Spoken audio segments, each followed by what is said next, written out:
¿Cómo están? Buenas noches, bienvenidos a Hoy Nos Toca, uno de los últimos programas del año. Mañana es el último programa del año, vamos a estar como siempre a las 22 aquí en el canal de la ciudad para contarte lo que pasa en Argentina y en el mundo. Hoy un día muy especial, ¿no? En el peor momento de la pandemia, que era cuando la Argentina sumaba lamentablemente entre 500 y 600 muertos diarios, cuando las guardias de los hospitales y las unidades de terapia intensiva estaban saturadas o estaban a punto de estar saturados. Por suerte el sistema de salud pública resistió, pero en el sistema privado se estuvo en algunos momentos sobredemandado y las guardias tenían mucha demanda de asistencia hospitalaria, asistencia médica, porque teníamos 30.000, 40.000 casos de COVID. En ese momento la población no tenía la cantidad de vacunas que tenemos hoy. No teníamos un 80% de la población vacunada, más del 70% con el esquema completo de vacunación. Y vivimos eso como una tragedia por la cantidad de muertes. Hoy se registró el día con mayor cantidad de casos registrados desde que comenzó la pandemia, hace casi 2 años, más de 42.000 casos. Sin embargo, las muertes, 20 fueron, de alguna manera una muerte siempre es triste, es doliente, pero 20 muertes en ese contexto, y las camas de terapia intensiva que no aumentan, la demanda hospitalaria que no sube, nos hace entender la pandemia de otra manera. Esto lo venimos hablando desde hace días con vos para tranquilizarte, para no alarmarte, y de alguna manera venimos diciendo que esta etapa de la pandemia tiene otras características y hay que abordarla desde otro lugar. Y así lo entendieron las autoridades, ¿no? Hoy habló la ministra de Salud, Carla Bisotti, que cambió los protocolos de aislamiento. Hoy tenemos nuevos protocolos de aislamiento. Casualmente el día que tenemos más contagios, tenemos protocolos de aislamiento más flexibles. Esto lo va a mostrar Lina en un ratito para que vos conozcas cómo debemos comportarnos, cómo debemos aislarnos a partir de las nuevas medidas. Además, hoy el jefe de gobierno de la Ciudad de Buenos Aires, Horacio Rodríguez Larreta, anunció, por ejemplo, que se achica el tiempo entre la segunda y la tercera dosis, pasó de 6 a 4 meses, y que se van a ampliar los centros de testeos en la Ciudad de Buenos Aires porque la demanda está altísima. Hoy el nudo del sistema sanitario en cuanto a la atención de la pandemia está trabado ahí, donde hay demanda, que es en los testeos. Bueno, este es un nuevo cuadro de situación y lo vamos a analizar con un invitado, el doctor Luis Cámara, que es una de las personas, uno de los divulgadores científicos que más ha aportado al debate colectivo que hemos tenido durante estos 2 años respecto a la pandemia, y además fue parte de la mesa que asesora al gobierno nacional en temas relacionados con el COVID. Va a ser muy interesante hablar con él para analizar que esta parte de la pandemia que nos toca vivir, a pesar de tener récord de casos, es distinta y de alguna manera, creo yo, no soy el médico, esto lo va a decir él, pero parece mucho más benévola. En la segunda parte vamos a hablar con Sheila Bilker, que es analista política, sobre algunas cositas que están pasando, tanto en el gobierno como en la oposición, sobre todo en la oposición. Parece que hay un descontento generalizado por lo que pasó ayer en la legislatura de la provincia de Buenos Aires. Bueno, tenemos un gran programa para ofrecerte, porque sobre el final, ¿sabes que hay un plan que se llama el Plan Rolito para enfriar los costos de la economía en el verano? Bueno, esto lo va a contar también Leandro sobre el final del programa. O sea, completo, ¿eh? Análisis político, economía y por supuesto el tema del día. Crecimiento de casos, pandemia, nueva etapa que se viene. Todo eso hasta las 23 aquí en el canal de la ciudad. Quédate. La recomendación del consenso de cambiar los aislamientos en relación a los contactos estrechos. El R, que es la tasa de contagiosidad, también aumentó. Está en 1,30, que es alto, es alto. I've talked to doctors who say the numbers are running up to 90% of people in intensive care who are not boosted. Venimos en nombre del interbloque Juntos por el Cambio a rechazar esta sesión. Es importante la alternancia como un valor para darle transparencia, dinámica. Acordamos justamente un compromiso de sostenimiento de precios. Bueno, muy bien, tema del día, ¿eh? Más allá de que pasan cosas con la política, en el Senado se aprobó finalmente la modificación a bienes personales con un quórum bastante polémico que puso en cuestionamiento la sesión. De hecho, la oposición va a pedir la impugnación de la misma, pero todo eso pasa a un segundo plano cuando nuestra salud, la salud de la población, vuelve a estar en pugna. Bueno, de eso se trató hoy porque sumamos más de 42.000 casos y generó preocupación.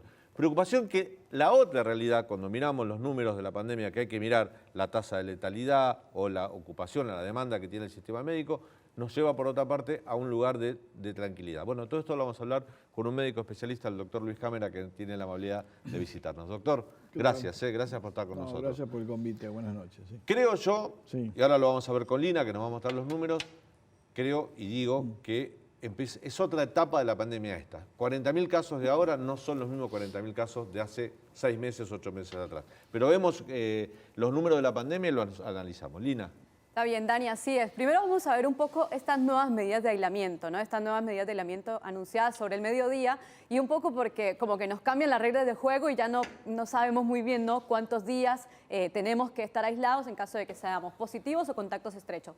Veamos la primera placa. Tenemos, en caso de que seas contacto estrecho, si tenés las 2 dosis de la vacuna, el aislamiento tiene que ser por 5 días. Ahora, si no tenés las 2 dosis de la vacuna y tenés únicamente una dosis o ninguna, el aislamiento debe ser por 7 días o por 10 días o 7 días sumándole un PCR negativo. Ahora, ¿qué pasa? Si sos caso positivo, vamos a la segunda placa, si sos caso positivo, ahí vamos a ver contactos estrechos, ahora vamos con caso positivo. Si sos caso positivo, con vacunación completa tenés que hacer un aislamiento de 7 días. Pero sin esquema completo, un aislamiento de 10 días. Parece como un trabalengua, ¿no? Como que nos perdemos un poco porque de repente son muchos los días, diferentes 10, 5, 7, y pareciera que tenemos que tener el machete para recordar, ¿no?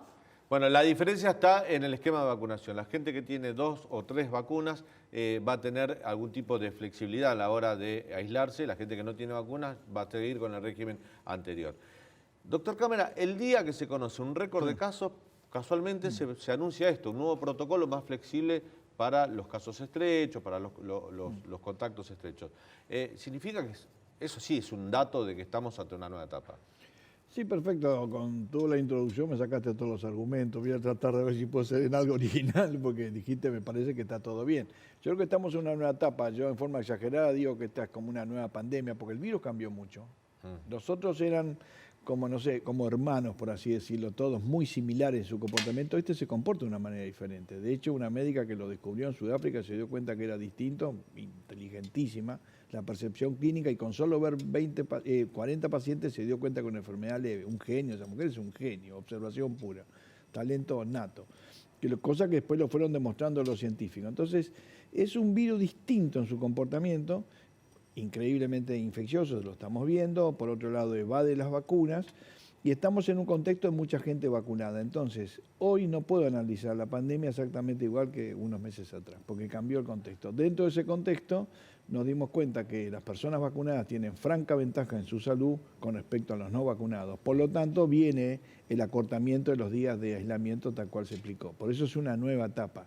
Yo lo llamo como si fuese una nueva pandemia, pues es una nueva etapa. Porque el Omicron está un poco cambiando la situación. Más allá que no tenemos datos actuales, qué prevalencia tenemos de Omicron en este momento, el comportamiento de nuestra epidemia es un comportamiento básicamente teñido por la conducta del Omicron. Ascensos gigantescos como estamos viendo. Pero en Argentina no estamos teniendo predominante a la variante Delta, que se retrasó, lo dijo Carla Bisotti, retrasamos la llegada o el tránsito comunitario de la variante Delta, lo retrasamos gracias a la vacuna. Pero hoy dicen los médicos que los casos de contagio son básicamente de Delta. No, para mí ya es obvio. Por el comportamiento de ayer, hoy aumentó un 30%, eso el Delta no lo puede hacer porque venía retrasado.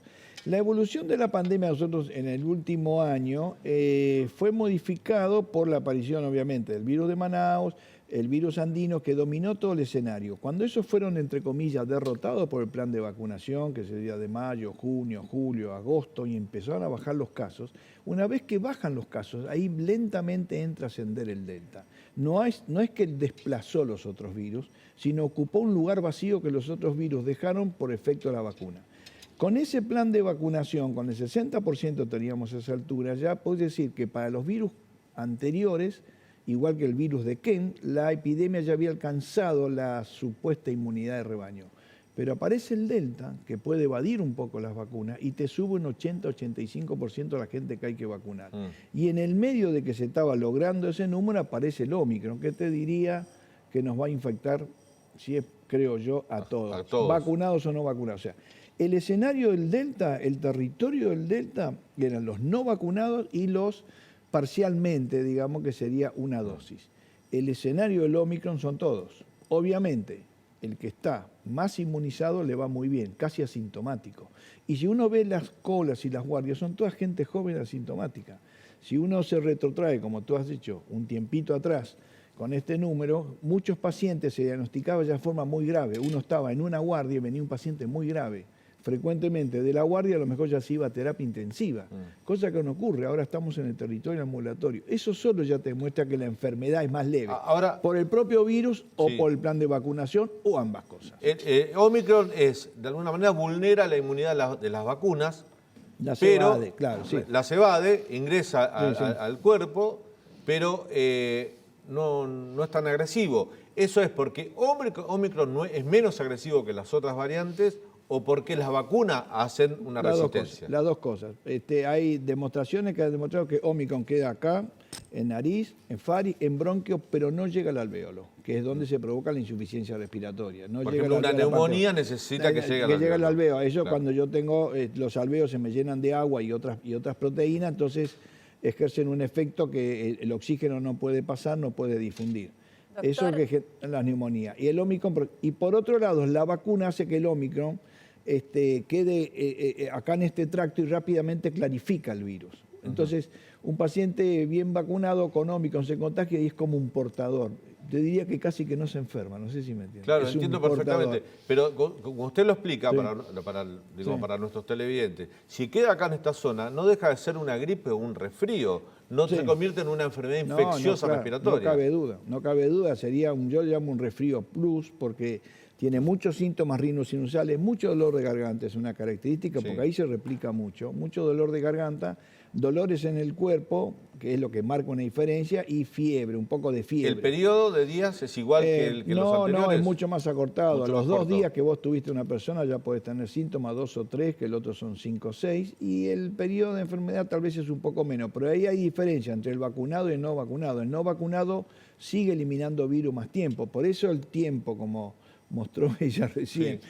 el tiempo del infectado, que tiene que quedarse 10 días o 7 días y un PCR negativo, porque tarda más tiempo en limpiarse el virus. Nosotros decimos clarificar el virus, el clearance sería el nombre, ¿no? Perfecto. Correcto. En Doctor. cambio, si yo estoy vacunado, lo elimino rápido. Sí. Lina, No, que llama la atención esto que usted está contando porque la Organización Mundial de la Salud recomendó como que no nos relajemos, ¿no? con esta variante, a pesar de que, como usted explica, la evidencia médica y científica pareciera que es más leve todo, ¿no? ¿Por qué aún así esta organización, que un poco es la que fue como el faro, ¿no? desde el principio de la pandemia, por qué aún así la organización indica Porque esto? en algunas regiones no necesariamente el virus tiene probablemente la misma benignidad. Por ejemplo, hay datos de Sudáfrica que disminuye la enfermedad en un 90%.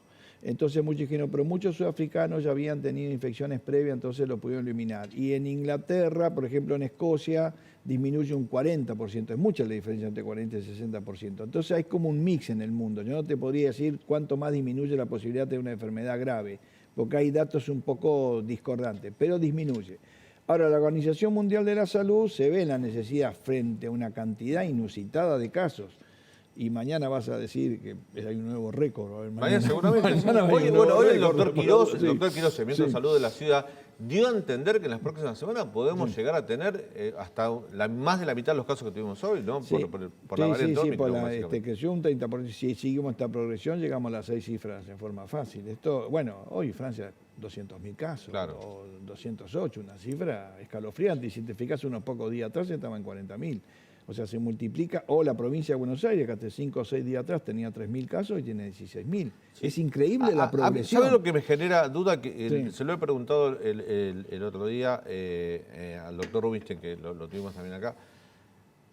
Me llama la atención que en general la región se comportó de la misma manera. O sea, el cono sur, el hemisferio norte, iba pasando, lo que pasaba acá pasaba en Chile, en Brasil, en Uruguay, era más o menos un poquito días más, días Sí, menos. sí. Estuve viendo la cantidad de casos que hay en Chile, 600, 700 por día, 18 millones de habitantes. En Brasil, 4.000 casos por día, 240 millones de habitantes. No están teniendo estos picos tan altos como nosotros. ¿Por qué? Es una cuestión de tiempo. Las proyecciones internacionales que uno maneja en el mes de febrero realmente va a ser un pico en todo el mundo. Todo el mundo va a tener Omicron. Por primera vez va a haber como una uniformidad de viral. todo el mundo va a tener Omicron más o menos para el mes de febrero. Hay un momento de febrero que todo el mundo va a tener Omicron. Y no va a haber otra, a menos que en el medio Omicron tenga, digamos, otro hermano parecido, pero va rumbo a ser rinítico, va rumbo a los coronavirus que tenemos nosotros normalmente, que te provoca un vulgar resfrío cada 4 años aproximadamente. Va rumbo para ese punto. ¿Y el mundo va rumbo a cerrar fronteras nuevamente o lo va a tomar de otra manera? No, yo creo que ya no va porque también la situación política y la situación económica complica mucho. Y no es, al ser tan transmisible, las restricciones no te van a servir. No sirve para nada, no te sirve, tenés que usar barbijo y vacunado y no tener las grandes concentraciones de gente. Pero el cierre de frontera te puede atrasar. Si tenés un sistema de salud todavía no preparado, te puede servir, pero no te puede servir mucho más. Sí, pero hoy los sistemas de salud no están siendo demandados tampoco. Bueno, pero que yo te quiero decir que para mí cerrar fronteras en este momento no tiene ningún sentido, el virus entra, no lo podemos parar, es increíblemente infeccioso. Lo que te frena es con el barbijo atemperar y por otro lado estar vacunado para no llegar a enfermedad grave, para que termine siendo una enfermedad leve. Las personas que eran vulnerables a las anteriores variantes del COVID, personas obesas, personas con algún tipo de comorbilidad, ¿siguen siéndolo frente a Omicron? Hasta ahora no hay tantos datos de enfermedad grave como para que eso te pueda decir, pero sería la misma lógica. Digamos, el virus invade el pulmón, pero cuando invade el pulmón genera una reacción inflamatoria que es muy grave. Dentro de esa reacción inflamatoria, los pacientes diabéticos, los pacientes con cardiopatía y los obesos tienen más reacción inflamatoria. Claro. Y la reacción inflamatoria... Pero la podrían tener con cualquier otra enfermedad respiratoria también. Con cualquier otra enfermedad respiratoria. Por eso esa reacción inflamatoria de nuestro organismo que trata de liberarse el virus te larga una bomba atómica y te mata la bomba atómica. No sé si claro, lo entendés. sí, entiendo. Por eso que uno de los tratamientos más efectivos es dar corticoide, que es algo que te disminuye la inmunidad. ¿Cómo tengo una enfermedad infecciosa y tomo algo que me disminuye la inmunidad? No, porque freno la inflamación. Es más daño a la inflamación que la que me genera el propio virus. Y se suele usar un anticuerpo monoclonal que también frena, que es un inmunodepresor que frena los tratamientos más oportunos que hay, los monoclonales. Entonces, eso aparentemente tiene muy poca prevalencia, incidencia en este caso con el Omicron. Pero habiendo tantos casos, estaríamos hablando de unas cifras increíbles a nivel mundial, hay un derrame hacia cierta gravedad. Si tuviese... Sí, perdón. Creo que casi todos nosotros tenemos en este momento un familiar, un ser querido que está contagiado por los números, por las cifras, por lo que escuchamos en la calle. Una cosa es que esa persona transite la enfermedad en su casa y otra cosa es cuando la tienen que derivar a un hospital si es que el cuadro empeora. Ahí aumenta la incertidumbre de la familia porque se va solo la persona y no tiene acceso a ella. Le cuento una historia personal. Mi abuela en este momento tiene COVID, el lunes cumplía 7 días de la enfermedad, levantó fiebre de vuelta, por protocolo la trasladaron a un hospital y bueno, la familia no supo qué pasaba, cómo estaba ella, qué le estaba sucediendo. Después nos enteramos que tenía sed, que bueno, que comió tarde. Pudimos hablar con un médico muchas horas después de eso.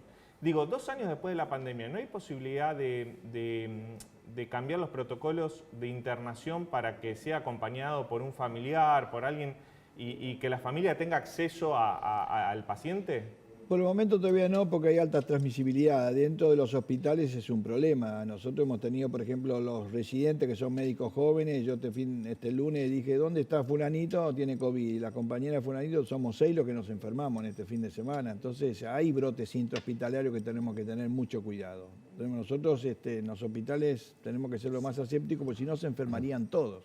Porque en un hospital como el mío llegamos a tener de 500 pacientes internados, había 200 con COVID, ya la cifra que te digo. Nos enfermaron los otros 300, porque tienen que tener protocolos muy estrictos. En cuando te descuidas con un protocolo, entra un familiar, un cuidador y se te arma un pequeño brote y es un lío un brote dentro de un hospital, cómo podés limpiar, porque no sabés a dónde poner los pacientes. Entonces esos protocolos son muy incómodos, muy difíciles, yo lo entiendo, pero son necesarios. A lo mejor fallará la comunicación, habrá que hacer llamados telefónicos, con esas situaciones uno logra temperar esa situación. Pero los protocolos sí, pues si no se infectarían todos, las personas dentro de un hospital, todos se infectarían, tanto el grupo paramédico, el grupo médico y todos los pacientes. Para que eso no ocurra tenemos que tener protocolos muy estrictos. Doctor, hay un tema que se puso ahora en debate, en la polémica. De hecho, pensamos que hoy el gobierno lo iba a anunciar, que el Comité Federal, COFESA, lo iba a autorizar, finalmente no sucedió, que es el tema de los autotest. Me parece una salida interesante a este tema de la demanda de testigos que hay debido a que hay muchos contagios. No sabemos si se va a implementar o no. ¿Sería una buena medida? Para mí sí, para mí estamos todos nosotros a favor de empoderar al paciente, que el paciente se diagnostique, que el paciente, yo lo digo, el doctor López dice lo mismo, si alguien siente hoy que está engripado, si alguien siente hoy que tiene un resfrío, es coronavirus, tiene que hacerse diagnóstico y aislarse, después me haré el PCR. Y en ese punto el autotest me sirve como para certificar el diagnóstico, yo estoy a favor. Hay un poco de ruido con los bioquímicos y un montón de cosas y es posible que eso también hay esté, ruido también esté en de la parte mesa, de ¿no? autoridades sanitarias. Por ejemplo, lo planteó, no sé si tiene razón, pero lo planteó el ministro de Salud bonaerense, Nicolás Crepla, dijo que el tema de los autotest le hace perder al Estado el control estadístico de la pandemia. Eso es cierto, el paciente se autodiagnostica, pongámosle, no aparece en una base de datos y no sabemos qué es lo que está pasando y no sabemos si se aísla o no se aísla, no sabemos qué va a pasar con su aplicación Cuidar. En ese punto tiene razón, por eso que hay puntos, pero se ha implementado, por ejemplo, en Gran Bretaña se distribuyen hasta millones de test por semana, ahora están haciendo lo mismo en Italia, en Francia, en Europa se usa mucho el autotesteo. Se confía, se empodera al paciente. Yo estoy a favor del empoderamiento, pero tampoco lo veo como una herramienta así tan importante porque está otro factor.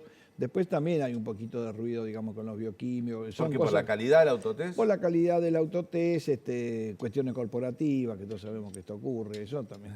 ¿Intereses de laboratorios también? No, interés en el laboratorio de todos lados. Porque acá hay un gran negocio. Si vamos a poder comprar test en la farmacia o el Estado va a comprar para distribuir gratuitamente, hay un gran negocio para un sector que lo fabrica, ¿no? Pfizer tenía pensado ganado 29.000 millones de pesos, 29 millones de dólares este año y va ganando 40.000 millones de dólares. No sé si te queda claro. No sé si te queda claro. Por supuesto que esto es un gran negocio. Y ese es también a veces un argumento que de repente nos saca a nosotros que somos pro vacuna, porque hay un montón de gente que ve como el negocio atrás y no está viendo los beneficios. Yo eso no entiendo, porque hay un aroma de negocio hay, eso no cabe la menor duda. Y eso suena incómodo, más aún cuando la distribución de las vacunas no fue equitativa, fue muy comercial, por así decirlo. Bueno, ahora vacunas hay en el mundo y hay en la Argentina. El último dato estadístico que tenemos más de 20 millones de vacunas en stock. Sin embargo, creo que ayer o hoy se estaba vacunando algo así como 200.000 personas. Ya estamos con el booster, con el refuerzo, la tercera dosis y en algunos casos completando el esquema. De todas maneras, yo comparo con países limítrofes, cuando salieron a vacunar, vacunaron más que nosotros. Yo no sé por qué se vacuna, algunos colegas suyos dicen, se vacuna de 8 a 14 en pocos lugares. ¿Habría que ser más agresivo desde el punto de vista de la vacunación? Yo creo que hay que ser lo más agresivo, más aún, porque estando dentro de muy poco, digamos, va a ser predominante la variante Omicron y una manera de poder pararlo y que terminemos con enfermedades muy leves, porque si no, 40.000 casos con enfermedades graves es una locura, ¿no? Sí, claro. Tenemos que apurar el anuncio que en los centros turísticos van a poner vacunatorios en todos lados, el anuncio que también que se dijo que las personas de más de 60 años que vayan directamente y se vacunen, me parece muy bien. La ciudad de Buenos Aires tiene casi toda la población vacunada, el anuncio que va a bajar a 4 meses, me parece muy bien. ¿Qué opina de ese anuncio? Está bien, necesitamos, está bien. Ahora, si bajamos de la segunda a la tercera dosis, pasamos de 6 meses a 4. Sí. Esto indica... por ejemplo, yo creo que me di la segunda en agosto-septiembre, me tocaría ahora en enero. Sí. Eso, de alguna manera, teniendo en cuenta la resistencia que tienen las vacunas, seguramente me voy a dar una cuarta el año que viene. Sí, pero cada dosis va sumando un poquito más. La posibilidad que haya una cuarta yo la veo bastante probable, porque lo que no sabemos qué va a pasar con el Omicron. El Omicron va a ser un flash así, ¿va a retroceder o va a quedar en un pequeño, estando en forma permanente sin necesidad que sea una epidemia? Eso no se sabe porque hace 5 semanas no existía, no existía, entonces esto es difícil saber. Lo que sí, el Omicron, al evadir las vacunas y que bajan los anticuerpos, está el apuro de los 4 meses. Con el tiempo se dirá si eso es medio apurado o no es medio apurado. En este momento no podemos ser muy prolijos, por así decirlo, metodológicamente, porque nos gana la velocidad del virus. ¿Me comprendo lo que te digo? No puedo ser muy prolijo, quiero cumplir con todos los estándares y después de calidad, y cuando cumpla con todos los estándares voy a hacer... Cuando ocurre eso, no me corre, estoy con 200.000 casos. Ahora, Doc, si hay algo que nos enseñaron ustedes, los médicos, los infectólogos, es que el virus muta cuando tiene tránsito comunitario. Mayor tránsito comunitario que el Omicron no vamos a ver. ¿Nos exponemos a que vuelva a mutar? Puede mutar hacia una forma cada vez más leve, una forma rinítica. Me cuesta creer que vaya mutando por una forma más grave. Me parece que esta es una evolución a que el virus quede en el ecosistema, sea el tercer coronavirus que nos genera rinitis, por así decirlo. Sí. A lo mejor una rinitis más grave que las otras.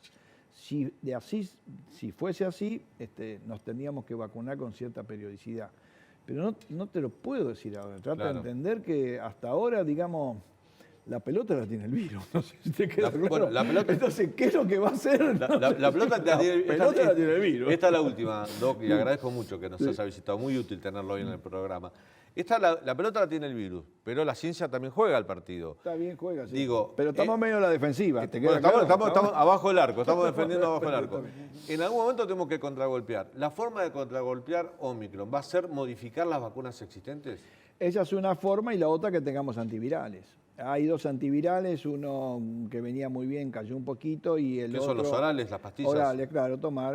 Uno es el de Pfizer, el Paxlovid, y el otro es el Molnupiravir, que es de Merck, que son antivirales que tienen pros y contras, por eso puede servir mucho. El problema es que sale con un precio carísimo, con lo cual es limitante, a menos que realmente pongan o hagan algo cierto que habían dicho que iban a donar, entre comillas, la patente como a 100 países para que las puedan fabricar de una manera económica. De así tener, digamos, pudiésemos tener hipotéticamente dentro de varios meses un coronavirus, me hacen un test, estoy positivo, tomo el antiviral, ya estoy vacunado, y con eso que termine en terapia intensiva sería dificilísimo, digamos. Claro. Pasaría a ser una enfermedad leve, tolerable. Vamos rumbo a eso, pero todavía estamos en ese camino. No sé si queda claro. No podemos ahogar en la orilla, digamos. No sé si en la orilla uno ya la está viendo, pero ten cuidado porque no podemos ahogar ahí. Que es un poco el temor que tienen los organismos internacionales. Hoy le escuché a Anthony Fauci en Estados Unidos, que él ve que la internación es muy alta y plantea mucho. Cuando yo veo los datos ciertos, no es tan alta como él lo dice. Igualmente nos tenemos que cuidar. Y acá sí que cometimos un error la población, que perdimos el uso del barbijo. Sí, es eso. Tenemos que tratar de recuperarlo, porque si no los números van a ser muy difíciles y prolongados. Sí. Hay después, sí. Esto lo relaciono, lo vamos a hablar después quizá con Sheila Wilker cuando analicemos la cuestión política, pero después de las PASO hubo una relajación más mirando al termómetro político, y hasta en algunos casos sentimos que el gobierno nos hablaba de que la pandemia había quedado atrás también, ¿no? Sí, quizás por una necesidad política, pero se descuidó lo sanitario. Político, anímico, lo que eso sea, digamos, quedó y se perdió el cuidado, porque en el fondo, te digo, no se terminó de asumir que el contagio es aéreo. No sé si no se terminó, porque y la Organización Mundial de la Salud lo negó sistemáticamente, y a través de sus redes médicas en todo el mundo, que es gigantesca, maneja la opinión pública y no logra entender bien la transmisión aérea. Porque si entendiese la transmisión aérea, por ejemplo, acá tendrías que tener un medidor de CO2. Todo el aire que estamos exhalando puede ser un aire que contenga virus. Una manera de ver que haya mucho aire exhalado es ver el dióxido de carbono que vamos largando. Si sube mucho, airea, pone algo, levanta, por ejemplo. Eso no ocurre. Y también el uso del barbijo en los lugares abiertos. Y eso es una cosa porque no se comprendió bien, no se asumió exactamente lo que es la transmisión aérea. Hace cuenta que vos estás en la cocina, o está tu mujer, qué sé yo, y entra a la cocina y ve que hay una olla que a lo mejor el asa sobresale de la cocina, lo va a cambiar rápidamente. A lo mejor no está encendida, pero lo cambia. Sabe que en cualquier momento toca eso y puede haber agua caliente y se quema. Eso es asumir el conocimiento. Eso no pasa con el coronavirus. ¿Me entiendes lo que te digo? Perfecto. Yo digo, intelectualmente sí hay transmisión aérea, pero no lo tengo en mi ADN. No corporizamos. No lo corporicé. Son realidades que una vez se ve, cuando ocurre dice, sí, es cierto esto, pero uno no actúa en consecuencia. Y eso pasa porque es la negación de la Organización Mundial de la Salud. Doctor, la verdad que si había un día que lo necesitamos era hoy, así que gracias por su visita. Gracias. Muchas gracias. Doctor Luis Cámara, que pasó por el canal de la ciudad, excelente. Bueno, vamos a hacer un breve corte y a la vuelta vamos a hablar de política, escenarios políticos, qué pasó este año, qué se viene, con una analista política. Va a estar muy interesante, quédate.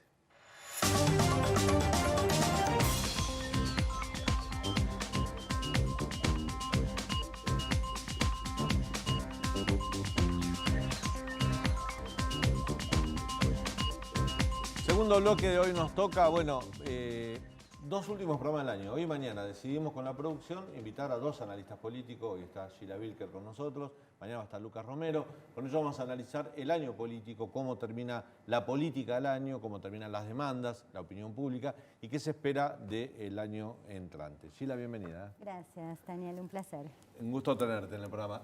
Si hay algo que podemos decir cómo termina el año, no podemos dejar pasar lo que pasó ayer en la legislatura bonaerense, que se votó esa modificación de la ley que permite que los intendentes que no podían presentarse en 2023 puedan hacerlo. Tuvo el voto oficialismo, el kirchnerismo, votó a favor porque querían esa movida, porque favorecía a muchos intendentes de ese espacio, pero también tuvo algunos votos necesarios de Juntos por el Cambio. Y esto generó mucho ruido dentro de la coalición opositora, no dentro del oficialismo. Tampoco tuvo plena homogeneidad dentro de el frente de oficialista, ¿no? Dentro del frente no estuvo homogéneo. Bueno, a ver, Massa ha sido un miembro importante del Frente de Todos. Presidente de la Cámara de Diputados. Presidente de la Cámara de Diputados, de la Nación, ¿no? Por supuesto, que siempre ha defendido la aplicación de la ley a partir de del 23, ¿no? Digamos. O sea, así que ha tenido, yo te diría, ha producido fragmentaciones en los dos frentes y de alguna manera ha reeditado algo que venimos viendo, que es poder fragmentario.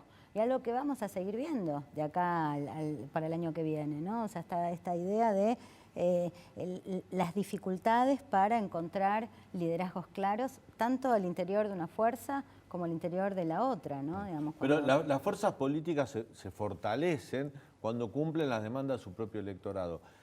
Esto no hablan desmedro de ninguno, pero las demandas electorales que tiene el peronismo, o sea, en este caso el kirchnerismo, no es la misma que tiene Juntos por el Cambio. No, la demanda por ejemplo, en este tipo de casos... La demanda de no perpetuidad es una demanda hoy, yo te diría, homogénea en la sociedad. Homogénea, pero, es homogénea. No hubo una sola vez que le recriminara, por ejemplo, al gobierno de Kicillof que habilitara la perpetuidad o un mandato más de estos intendentes, y en Juntos por el Cambio se los quieren comer a todos. Bueno, en Juntos por el Cambio tenés la escena partida. No es que se los quieren comer a todos, digamos. O sea, si vos lo pensás por demanda electoral, yo creo que claramente hoy la sociedad tiene una idea sobre la democracia que exige recambio. No hay una aspiración a la eternización de los dirigentes. Me da la impresión que además es parte del juego democrático. Y nada, en algunas investigaciones que estuve viendo, yo te diría 9 de cada 10 argentinos, y eso excede la demanda electoral de Juntos por el Cambio, digamos, partidaria. 9 de cada 10 argentinos lo que dicen es, no me gusta, no quiero, no estoy de acuerdo. ¿No? Digamos, entonces, a mí, déjame igual que cite la encuesta para hacer justo la encuesta de Córdoba-Subán. A mí me da la impresión, que acá hay algo que tiene que ver con, la política haciendo su juego independientemente de las demandas electorales, y me parece que ante esa reacción vos podés entender, o ante fenómenos de esta naturaleza, vos podés entender también la emergencia de fenómenos como Milei, como Spert, ¿no? Digamos, sobre todo Milei, que tienen de alguna manera un ejercicio muy fuerte de englobar a toda la clase política en la idea de Castro. Pero qué costo político, ¿no? Un poco, qué costo político animarse, ¿no? Un poco a que la opinión pública no le guste esto y aún así avanzar. Hay infinidad de decisiones de la política que están a contrapelo de la demanda social, y no obstante eso avanzan. Pero Sheila, venimos, hace 40 días hubo una elección, ¿no? Y muchos de los liderazgos que surgieron en esa elección o que se postularon están pensando en 2023. ¿Es lógico que a 40 días de una elección y pensando en las próximas se desvincule tanto la agenda de la política con la agenda de la gente? Bueno, yo, lo que tengo para decirte al respecto es que, mira, todo el año ha estado asignado, o sea, ha sido un año claramente electoral. Y yo creo que muchas de las cuestiones que se pusieron en juego en estas elecciones, de alguna manera presentaban una agenda que estaba divorciada de la agenda ciudadana, de la demanda ciudadana. Entonces, lo que vos ves es que efectivamente hay una especie de, viste, como de gap o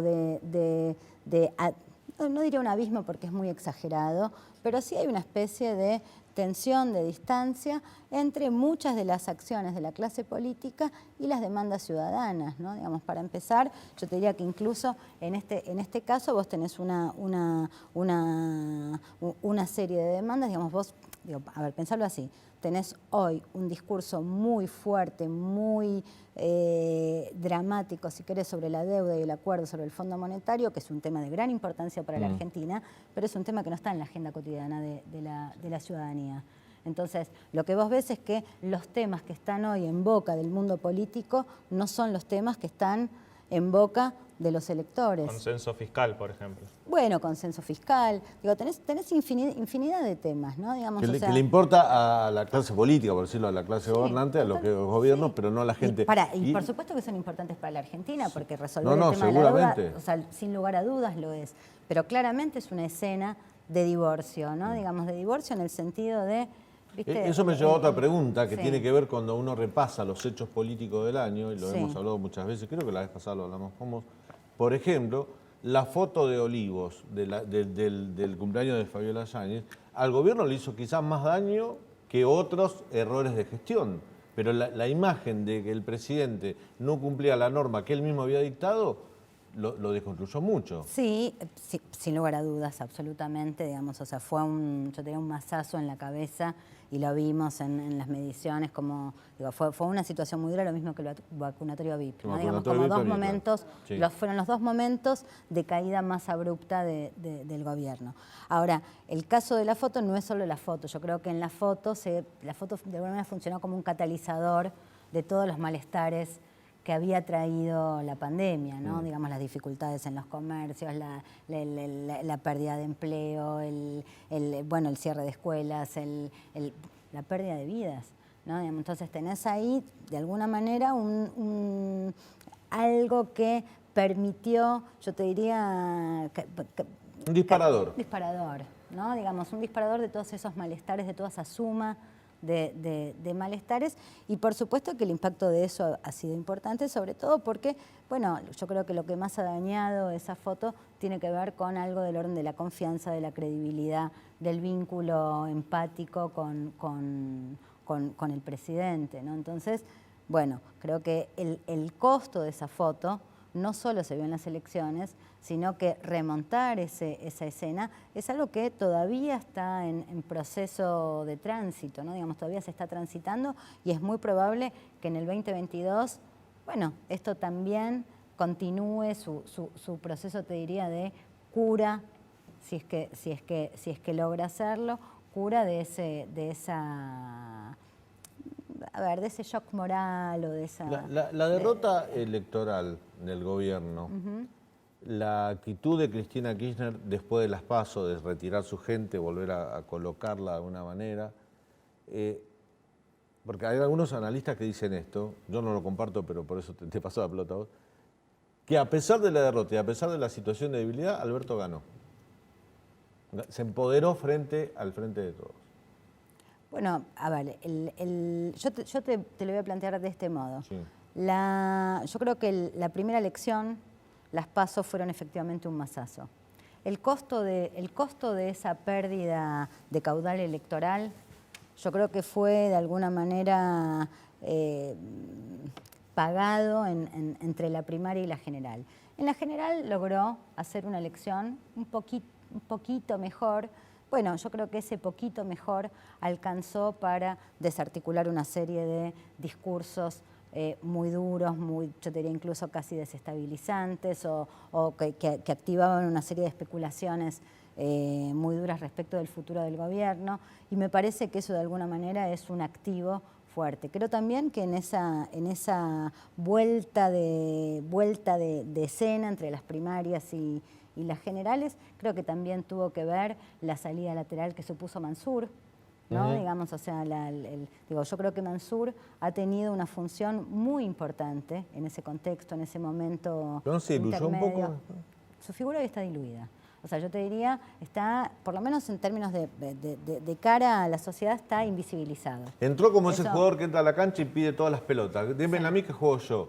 Y ahora que está como, no digo para pedir el cambio, pero es medio intrascendente Bueno, su participación, ¿no? yo creo que está enfrentando hoy una serie de dificultades, ¿no? Digamos, por un lado, en términos de comunicación, apareció Cerruti, o Sí, claro. incorporaron la figura de Cerruti. En términos de vínculo con las gobernaciones, hay un rol protagónico de Guado de Pedro. Entonces, digo, tenés ahí como una zona yo te diría, borrosa. Pero en ese momento, como salida a la tensión entre Fernández y Fernández, la salida yo la llamo la salida lateral, ¿no? La salida por una peronizar figura... el gobierno. Peronizar con un gobernador, o sea, un peronismo más clásico, Claro, más más clásico. Un Aníbal mayor. Fernández que también estuvo ahí presente en ese momento. ¿Cómo? Un Aníbal Fernández que también estuvo presente en ese momento. Sí, otra función la de Aníbal, me parece. Yo creo que ahí cuesta un poco más explicar esa incorporación y en todo caso no creo que haya destrabado, o sea, como solución a esa crisis política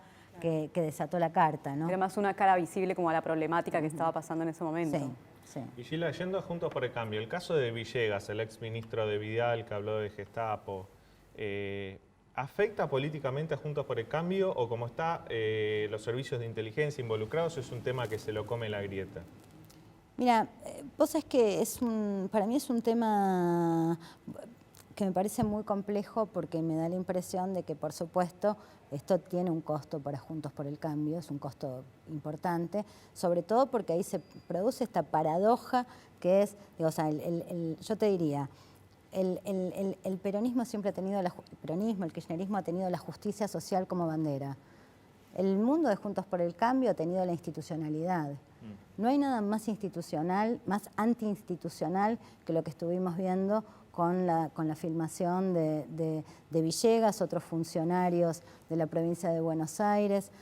Digo, me da la impresión de que ahí se pone en juego algo muy complejo, digamos que está, yo no te diría incluso al filo de la ley, está al filo de la democracia, ¿no? Digamos, y de alguna manera la idea de Gestapo también te activa esa idea de lo que está, de lo que se escabulle de los poderes formales, ¿no? Lo que tiene carta blanca para actuar sin tener la responsabilidad de pagar por los actos. Entonces, me da la impresión, ¿no? Digamos, esa idea de Gestapo que activa esto y que está de la mano de la idea de la creación de causas, o sea, claramente está en una zona realmente límite y realmente afecta al corazón de la idea de institucionalidad, que es uno de los valores más fuertes que tiene Juntos por el Cambio. La última, antes de despedirte. Dale. En un minuto, ¿qué escenario, cuáles son los temas que vos crees que van a captar la atención de la opinión pública en la política?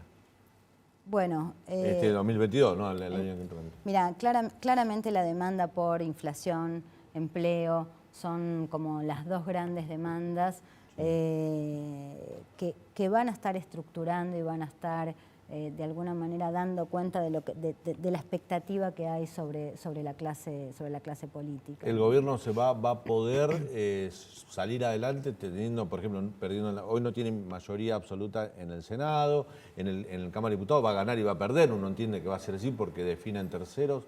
Pero ¿cómo se va a llevar el gobierno con ese Congreso? Mira, yo creo que la discusión por el presupuesto puso en escena algo muy importante y es que a mí me da la impresión de que la época lo que exige es diálogo y acuerdos.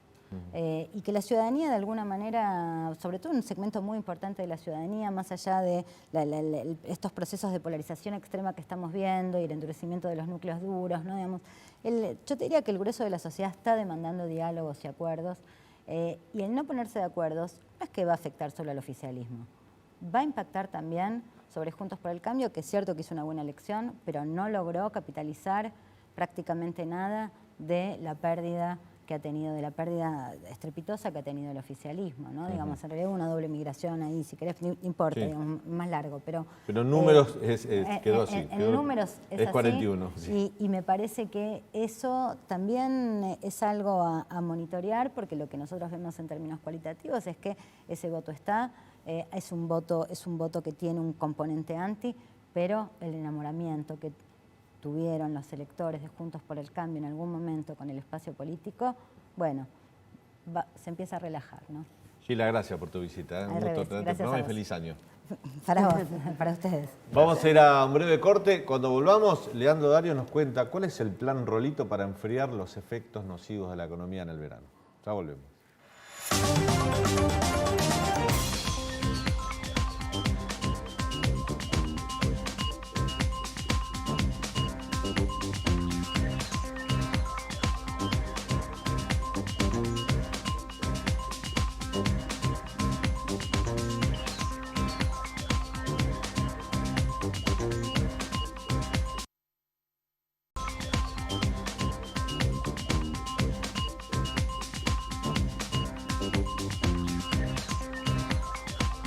Último bloque de Hoy Nos Toca y se viene un verano con precios que van a subir, con una economía caliente, pero el gobierno tiene, según Leandro Dario, gran editor, le puso título, un plan Rolito para enfriar esta economía. Con la ola de calor que hay, Daniel, ¿qué haces? Bueno, podés ir a comprar una bolsa Rolito para los tragos, hacerte un trago. ¿A vos no te queman los bolsillos? ¿No te queman los pesos en el bolsillo con la inflación que hay? No llegan a enfriarse, ¿no? Porque se derriten. Se derriten. Claro. Bueno, por eso el gobierno, para pasar el verano, en vez de pasar el invierno, creó este plan Rolito que es congelar todos los precios de la economía. Los precios que más le importa a la gente, bueno, los reprime, los congela, logra acuerdos sectoriales para pasar el verano y, bueno, de esa forma llegar a un acuerdo con el FMI. ¿Pero se cumplen esos acuerdos o son solo para la foto del militante que dice, mirá, estamos controlando estos precios congelados y la suben a las redes sociales? Porque después en la realidad no ocurre. No, lo divertido, lo gracioso, para contarlo, pero no para ir y pagar y comprar algo, es que cuando llegan estos acuerdos, días antes hubo remarcaciones. Siempre. Ya te lo contamos cuando fue lo de los medicamentos, que los laboratorios una semana aumentaron, una semana antes aumentaron. Bueno, esto está sucediendo ahora también. Pero cuando el gobierno convoca a un sector para congelar un precio, el sector ya va con los precios aumentados. Obvio, Pero esto es algo que se ha reiterado siempre. Incluso que han aumentado por encima de la inflación existente. Ha pasado con textiles, por ejemplo. Bueno, y el gobierno esto lo sabe. O sea, esto es una negociación, no es una imposición. Claro. Vamos a uno de los congelamientos que va a haber en el verano. Bueno, ¿te acordás del plan Feletti? Sí. Alimentos, productos de consumo masivo. Esto vence el 7 de enero, la semana que viene. El viernes que viene vence este plan. ¿Qué está haciendo el gobierno? Negociando con las empresas alimenticias para que haya un acuerdo de precios cuidados anual, con revisiones trimestrales. O sea, va a prorrogar estos precios congelados.